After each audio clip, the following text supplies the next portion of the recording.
Welcome to the intersection of technology, cybersecurity, and society. Welcome to ITSP Magazine Podcast Radio. You're about to listen to an episode of Tech Done Different Podcast with Ted Harrington. Do you follow the pack or challenge the status quo? Join Ted as he explores how to succeed by going against conventional wisdom. You'll hear leaders in technology and security tell stories about how they achieve their success by doing things differently. Knowledge is power. Now, more than ever.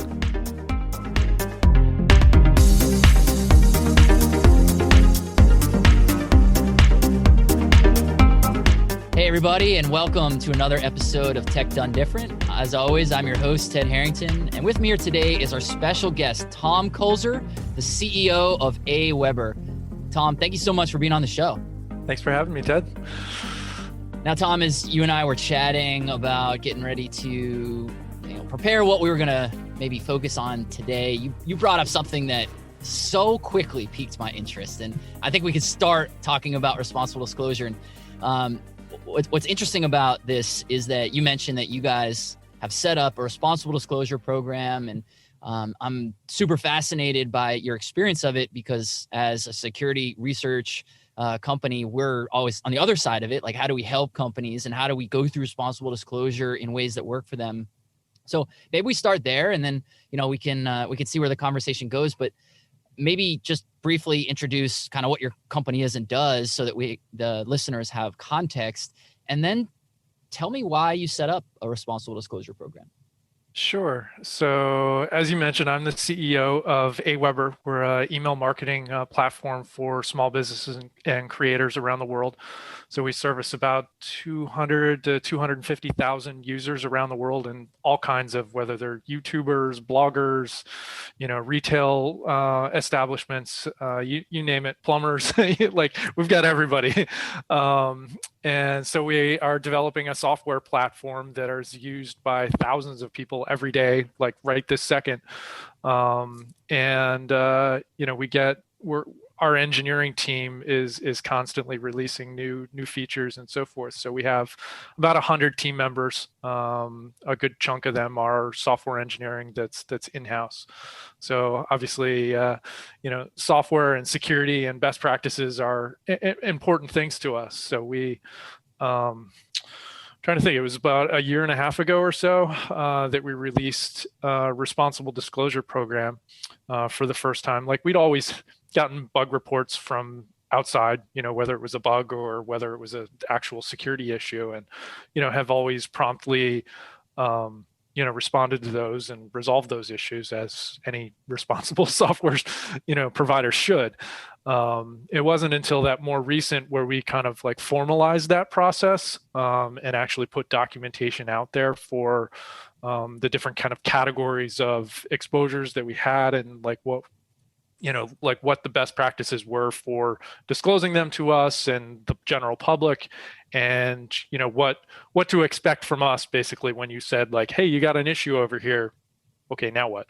And it's been interesting. We've gotten some really good things that were good to get out of the wild. I won't say that we had anything like too crazy severe. Most of them, a lot of stuff was like rate limiting and that sort of jazz around things that, could cause service interruptions if there was like a significant attack on a particular endpoint, but nothing that was like really data security exposure in any, meaningful way. But there's definitely like different types of, reports that you get. There's definitely a huge contingent of automated checks from people running the same software over and over and over on your platform. So being, for us, like one of the biggest takeaways early on was like being prepared for the volume of reports that you're going to get about things that maybe technically are an issue, but like aren't actually an issue in real life. Like it's hard to quantify that without like being really specific about something. but like, I think most of your audience probably understands like the things that, somebody might think is a security vulnerability might actually be a feature of your product, but the person reporting the issue doesn't understand that that's actually a feature. And if you close that hole or whatever it happens to be, like you fundamentally change how the service works. Those kind of, you spend a fair amount of time like explaining those to people that are reporting issues to you, and replying back to people that are reporting basically the same thing over and over and over again. That's not actually an issue, that we've already looked at, quantified as not an issue, and getting back to people. So it's been, that aspect of, developing that kind of like response process and infrastructure to vet whether or not it's an existing issue that we know about and that we've quantified as like not an actual issue, versus things that like need to get escalated to our engineering team and like, fixed right away kind of things. So like what's a fire that you need to execute on extremely quickly, versus what are things that are like, this isn't a deal. So it's been interesting. So, and then you get more targeted folks that are doing more manual like penetration testing and that sort of stuff, which is, I think there's always exceptions, but I think it's been interesting to see how many of them get caught in our own internal security mechanisms, like flagged and like accounts deactivated because they're trying to do things that aren't natural, that end up getting their accounts deactivated on our platform. They have to make many accounts, and then they end up having to like try to circumvent our other security stuff in order to test, a specific piece of security. So it's, we have some security researchers that we have actually vetted as like legitimate folks that we let bypass certain things just so that they can more thoroughly penetration test. So, I think a lot of that boils down to like, what is the what is the maturity level of the security that you're already running on your on your platform versus where many places don't. We've learned a lot of lessons over the 23 years that we've been in business and doing this. So it's, each different type of attack or something like that is another opportunity to learn, and another opportunity to put another layer of security there that might not have previously existed. So.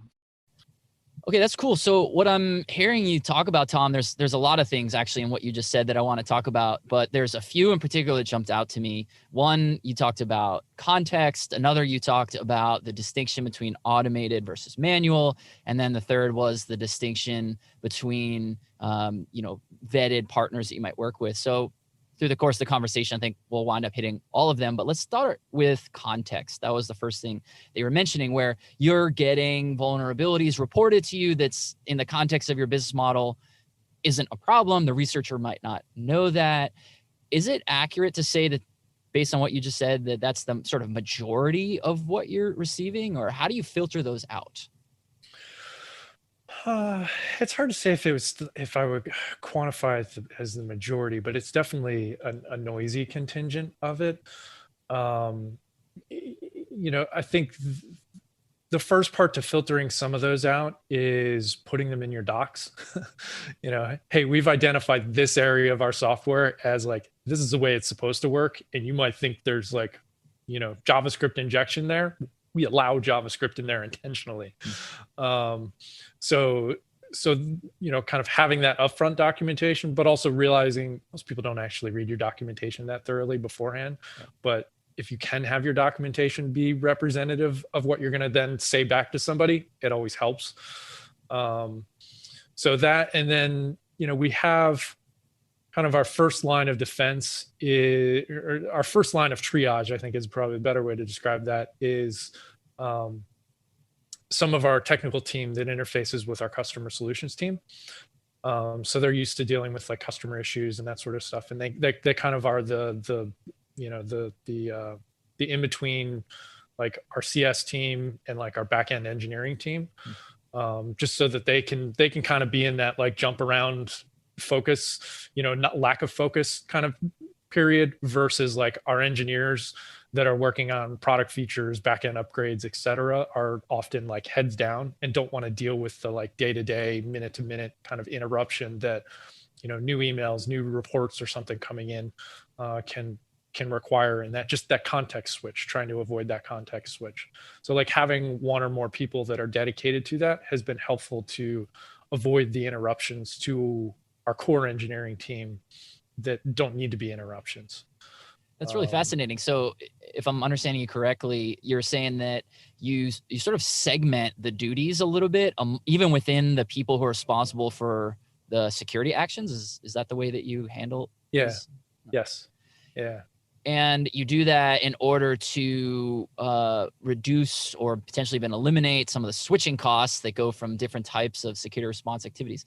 That's really fascinating. Yeah. So the first line team, I guess, the team that is figuring out, hey, what should go to the sort of no priorities, or I forget how you said it, but the team that can do whatever, respond to everything. How do they go about that? Do you like look at CVSS scores, or how do you quickly not verify, but how do you triage what needs what type of attention? It depends. First, they're just our front end, our kind of first line team is really vetting, like, is this a real security issue? Like, does this seem sane? Because a lot of stuff we get is just kind of out there. Right. Doesn't make a lot of sense frequently. So first it's like, okay, is this actually a report of something that is a security issue? Do I have enough information to be able to reproduce it myself? And if I do, it's kind of graded on a scale depending on like what kind of issue is it? Is it like a rate limiting thing? Is it a data compromise where you're in some way publicly disclosing data that you shouldn't? Is it like an account takeover? Like we have a whole chart internally of like different kind of levels of security incident of some sort, and they're just based on that chart, it gets prioritized and discussed within our internal Slack teams, and assigned to the correct product team. So like our engineering team is divided up into a couple of different product teams that work on different areas of our overall product. So like, whether it's our message editor for creating content that gets sent out to people, or our subscriber management area, like there's a bunch of different areas that get segmented off, and depending on what the issue is, it might go to one or more teams. So like login stuff goes to a different team than message editor stuff and so forth. So that front end team kind of divides that out and then kind of waves the appropriate flag at the product owner or at the tech lead of those teams as to whether or not, like, hey, is this an issue that you can get to it in a couple of weeks? Or is this an issue that, 3 people need to stop what they're doing right this second and do nothing but this until it's done and fixed? And being able to make that call to avoid the interruption, because at the end of the day, we're trying to ship product features for users, not, the back of office maintenance that security stuff often is. So. That's super fascinating, because I'm hearing you describe efficient engineering practices is what you've applied to security. You're like, how do I do this the easiest way that I can? Pretty much. Cool. Now, these people that you have, do you find that, in your experience, it sounds like you guys have built what seems to be an effective responsible disclosure program. In your experience, do you find that you needed to hire security people to handle all the ingest stuff, or are these engineers that you've taught the security part? These are engineers, that have been taught the security part or knew it. Like all engineers have to deal with some elements of security in what they're doing, just whether they're writing APIs and input validation and rate limiting and SQL injection, like you name it. Like that's kind of core fundamentals to a good software engineer is. Yeah. The world is angry and mean and will input all kinds of stuff that you don't expect into your product to do bad things. You have to be attuned to what those are so that you don't let bad stuff get out in the wild and expose your users in some sort of way. So. Oh man, you hit the nail on the head. I mean, that's the heart of security, is identifying these assumptions that we make about how a system will or will not work, and then looking at it differently. Because there's bad people out there who are going to say, oh, it's not supposed to do X. I'm going to make it do X. Even if it wasn't built to do. Even amongst our engineering team, like I'm pretty active with our overall product development team. And like one of the first things I do when we get new product that's, in our staging environment before it goes out to production, it's, I'll start mashing whatever input I know they think I should make. I don't do that. I do something completely different. And like, that's, often where you catch people with their pants down around, expecting a certain type of input, but you give it something else and then it blows up as a result. So it's just such an important kind of fundamental piece of security. So for any software platform. One of the things that you've described that I think is very difficult, and I'm curious to how you've approached it, is taking somebody who thinks in a certain way and then asking them to think in a different way. I mean, that's the whole premise of this show, certainly. And, people who are engineers, computer scientists, people who build things think one way, and then ethical hackers, security researchers, people who break things, they think a different way. And what you've described is the builders now have to think like the breakers.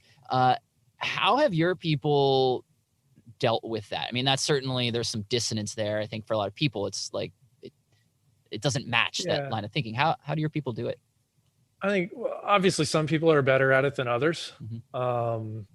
People that suck at it don't get to review RDP reports for their validity. But at the same time, like we have kind of a retro process around different kind of security incidents like that, so that our teams that don't necessarily think like that, or individuals that don't necessarily think the same way, are exposed to the stuff that gets out in the wild that takes advantage of their software, so that they gain awareness over time. There's kind of an institutional knowledge that gets built over time, through documentation, through QA process, through automated testing that's looking at different inputs. And, is when we find something that in some way takes advantage of something that we didn't previously have automated coverage for, we'll add that to automated coverage, suites, so that you're not missing it future. One of the biggest no software engineer is ever happy with the code that they put out the first time. Sure. I always want to rewrite everything. And, one of the things I think that they often, they look at the code like structurally as, this is a thing that I can improve by rewriting it from the ground up. But what they miss in that process oftentimes is the many layers or months or even years or perhaps decade or more of iterations on that software that have made it better, that have taken all the little edge cases and fixed them over time with bug reports and otherwise. Whereas when you then go and like completely restart and rebuild that same software from the ground up, you're basically imploding all of that institutional knowledge and all of the years of that software being out in the wild and running, well, just because it's not written in, a modern language that, somebody that you're hiring out of school today wants to deal with. So it's, you're constantly kind of balancing that act and figuring out how you educate people for all the things that you've already dealt with. Like, I've seen all 23 years. Not many of our engineering team have seen that many of the years. So they don't know what happened beforehand. They don't know about the, DDoS attacks before. They don't know about the, rate limiting, things that where people have tried to script different stuff to, brute force their way through something. And they haven't learned those lessons. So it's how do you push that to new folks without spending like all your time training. So Like we do a lot of documentation internally, a lot of those automated processes, even kind of, we use our own product to like drip feed people education as well. So that it's not just like here's the book. Have fun. You know what I mean? So, yeah. Right.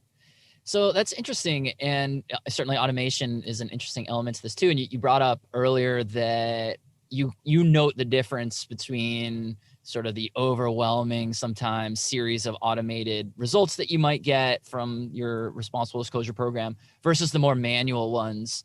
And I certainly agree with the distinction there and argue it heavily. Everybody likes a good burp suite report, I mean, it's, tools, they have they have a role, but the problem is when it's run like it's the entire security approach. So Sure.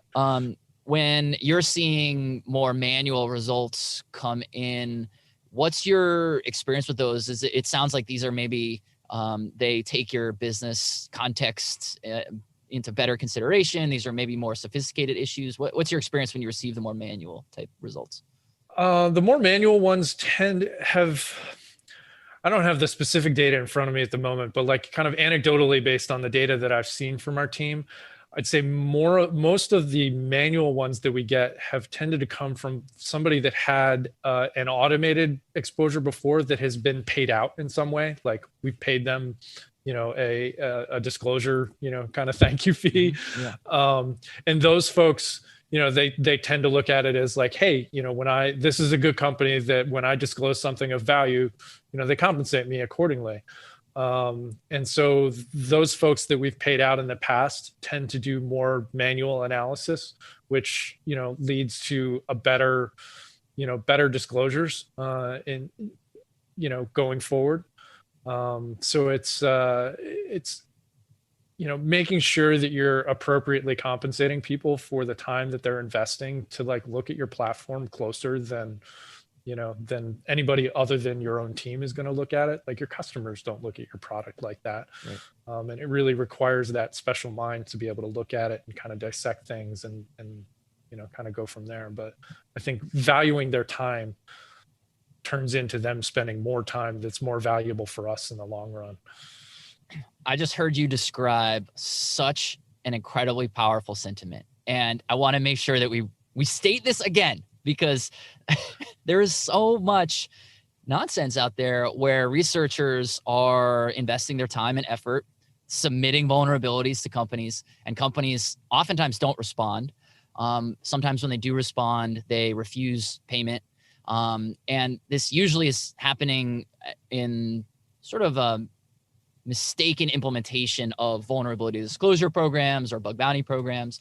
But what I heard you say was the process is when you receive the results, pay the researchers. They're going to come back and give you more valuable results because they got a positive benefit out of it. And that's good for you as well. That's what I heard you say. Is that correct? Absolutely. Yeah. Absolutely. It's not rocket science, but most people mess that stuff up. Yeah. It's not complicated. We worked with a company where we went through their vulnerability disclosure program and we submitted the issue.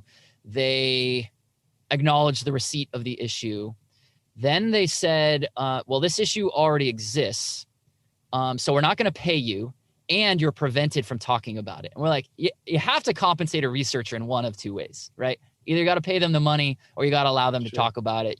The sort of like hoarding of information is, it's very anti-researcher. And the result is the opposite of what you said. It makes researchers not want to help these companies anymore. Yeah. I find most of the researchers that we've had an interaction with, they just want to get paid at the end of the day. It's not like they're not usually looking to write up research reports and all that kind of stuff. It's usually this is either a side business that they kind of run where they do kind of security analysis and hope to get paid by companies that have, disclosure programs with payments. But it's usually, I would say it's more, I'd like to get paid. At the end of the day, like if I'm spending time on something, we all like to get compensated for that. I'm not doing it out of the goodness of my heart. Most people are not sitting around like reporting security things as like, oh, I love you guys so much. Like I want to make sure that everything's cool and, you're protected. Like they want to get paid. Yeah. So they spend time, had specialized knowledge and pay them. Yeah, I can tell you for a fact that security researchers want a form of compensation, but it's not necessarily always getting paid money. It is, there are other things that researchers do value too. And research, being able to publish it certainly is one, being able to go to DEF CON or Black Hat or whatever. But like giving them something. So because at the end of the day, I look at like an RDP program, if it's too expensive to run, like if we have to make too many payouts, then our software engineering process in and of itself needs to be fixed. So, like you shouldn't have that many escape defects that are getting out there where somebody, is finding something that you need to pay out a substantial sum for. So if that is the case, you should be really looking closely at your engineering process so that you're not getting those kind of big things out there. Most of the stuff that we've had is kind of like nothing that I would quantify as severe. I wouldn't want to talk about it, frankly, if it was too severe. Right. But we've had quite a few little things. And it's just like edge cases that's like, oh, okay, that's cool. It's good that we got that, taken care of. Yeah. And then about it. Just makes the platform better for everybody. Yeah. Yep. So. And that right there, that's the whole ethos of, certainly of security, but of building great products, right, is to make them better. You're constantly evolving it. And you hit the nail on the head when you talked about how engineers, as soon as they release it, they want to rewrite the whole thing. And so within your company, and I guess over the years you've been doing this, how have you instilled that ethos and process of wanting to get better? It seems to me that you believe that based on the way you're talking about your company. You go hire somebody, they're 6 months into the role. How do you know that? How do they know what you believe? How does that get transferred? I think, it starts with the hiring process. I think, beyond that, it's really there. We talk about this in our executive team regularly.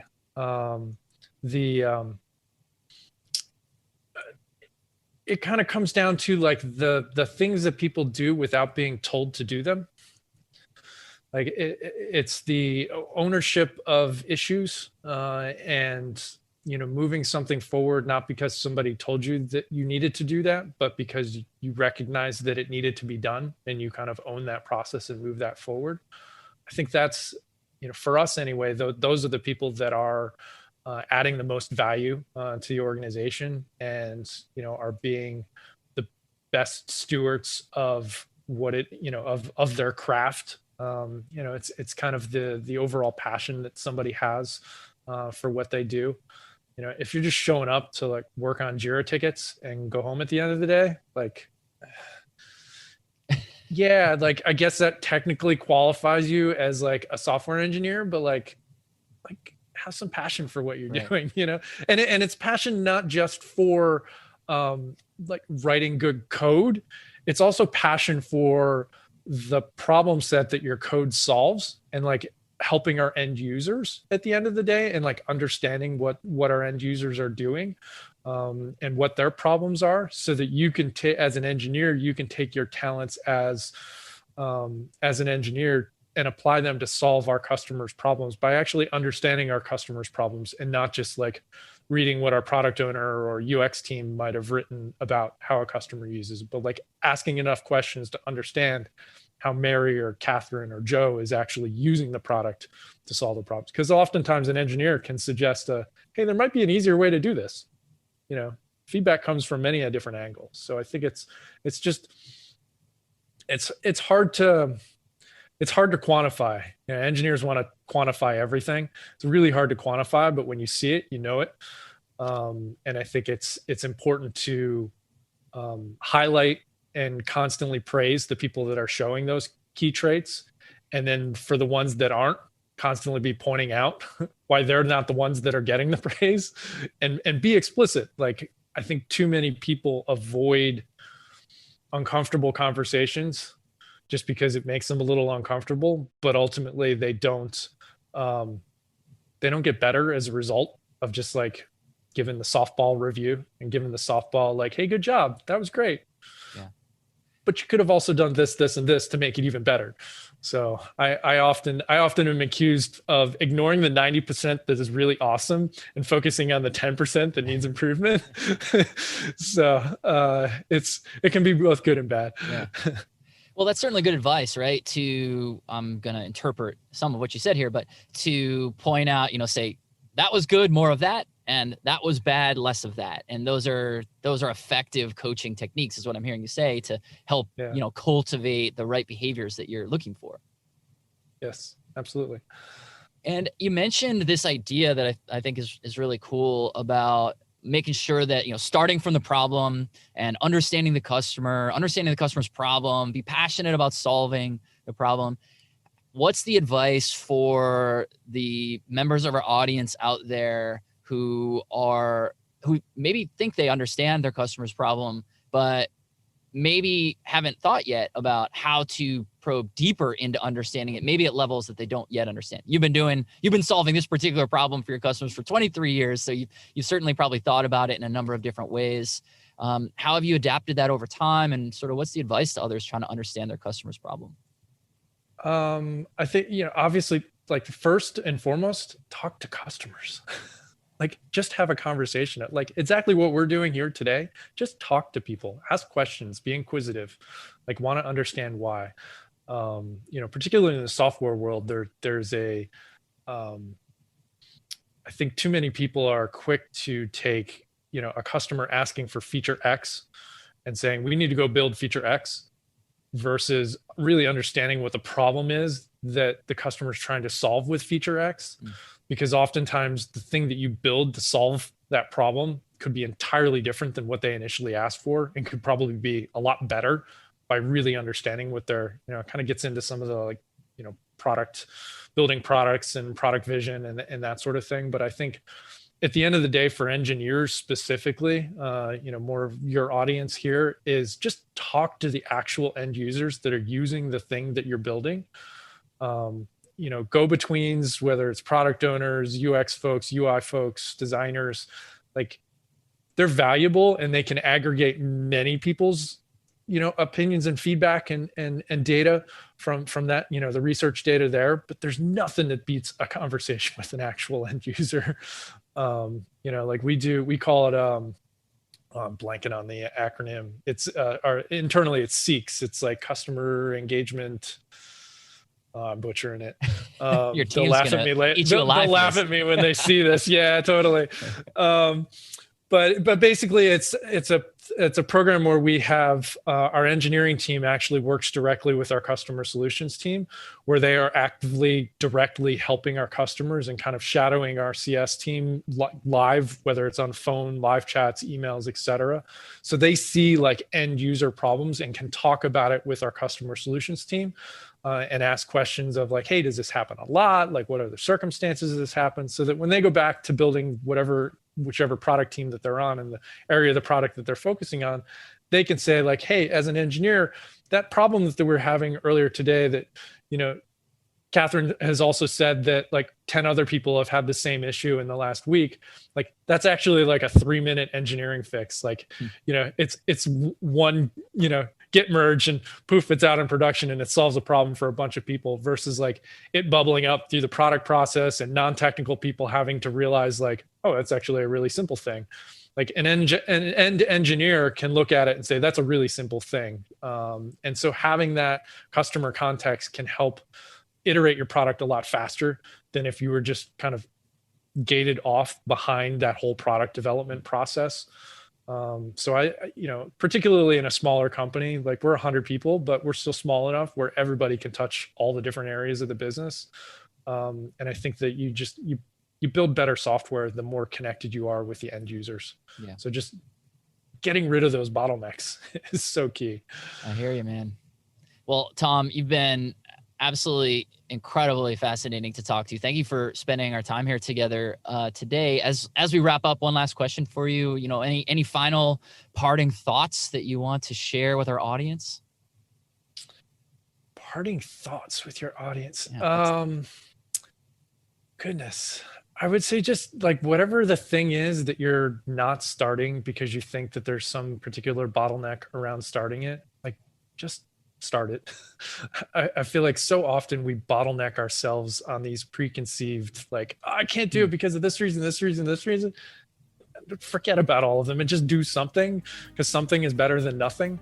And often that whole agile methodology of not software development, but just being agile and do something, get it out there, get feedback, and then iterate on it from there. It's not going to be perfect the first time that it's out, but just keep pushing forward and you'll get to where you want to go. I love it. That's such great advice. Tom Kuzler, thank you so much for spending time with us here today. And for everybody listening, if you want to learn more about the show or to potentially appear on the podcast yourself, just head over to tedharrington.com/podcast. And hopefully I know how to say my own name right. And we will catch you next time. Thanks. We hope you enjoyed this episode of Tech Done Different podcast with Ted Harrington. If you learned something new and this conversation made you think, then share itspmagazine.com with your friends, family, and colleagues. If you represent a company and wish to associate your brand with our conversations, sponsor one or more of our podcast channels. We hope you will come back for more stories and follow us on our journey. You can always find us at the intersection of technology, cybersecurity, and society.